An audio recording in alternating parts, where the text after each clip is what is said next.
నువ్వేం బుద్ధుడివి కాదు కోరికలు లేకుండా బతకడానికి. కోరికలు అనేవి నేరమో పాపమో కాదు. మనలో ఆ శక్తి ఉన్నప్పుడే మనకు అలాంటి కోరికలు వస్తాయి. ప్రకృతి మనకు ఆ శక్తిని ఇచ్చింది. ఓకే, ఆ కోరికల్ని ఇంప్లిమెంట్ చేయడానికి మనం ముందుకెళ్ళడమే మన పని. అవకాశాలన్నీ ఎవరో ఎత్తుకెళ్ళిపోతున్నారు అనేది అపోహ. అవకాశాన్ని వాడుకోవడంలోనే మన శక్తి సామర్థ్యం దాగుంది.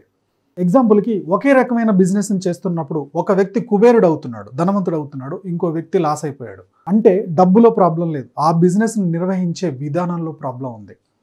కాబట్టి ఒక బిజినెస్లో ఒకరు సక్సెస్ అయ్యాడు, ఇంకోటి ఫెయిల్ అయ్యారంటే చేసే విధానంలో ప్రాబ్లం ఉంది.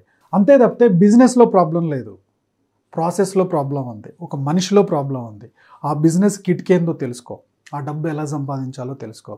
అంతే తప్పితే అవకాశాలు లేవు, నాతో అవ్వదు, ఇలాంటి మాటలన్నీ పక్కకు పెట్టండి.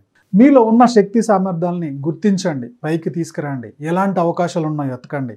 ఇలాంటి అవకాశాలని మీరు ఇంప్లిమెంట్ చేయడానికి ట్రై చేయండి, అది కూడా పెట్టుబడి లేకుండా, ఎలాంటి లాస్ అవ్వకుండా. ఓకే, సో అలాంటి అవకాశం కోసం మీరు చూస్తున్నప్పుడు మా డిస్క్రిప్షన్లో వాట్సాప్ గ్రూప్ లింక్ ఇస్తున్నాను. ఈ పార్ట్ టైంలో ఎలా సంపాదించాలి ఏంటి అనేది మీకు క్లియర్గా ఎక్స్ప్లెయిన్ చేస్తాను. దాంట్లో లాగిన్ అవ్వండి, ఆ డీటెయిల్స్ అన్ని తెలుసుకోండి.